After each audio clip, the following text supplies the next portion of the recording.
Breaking news. The ANC has taken Jacob Zuma to court because of the uMkhonto WeSizwe trademark. If you didn't know, uMkhonto WeSizwe originally was the military wing of the ANC. It was not a political party, and uMkhonto WeSizwe was disbanded. Now the ANC is not really pleased that Jacob Zuma is using this name.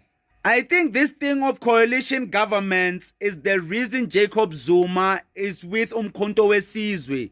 Because think about it, if the DA and the ANC form a coalition, who do you think will be really running the country? And in the first day of the proceedings, Dali Mpofu is saying that the ANC was fine with MK party registration until Jacob Zuma announced joining the party. Remember, the MK was formed in September 2023.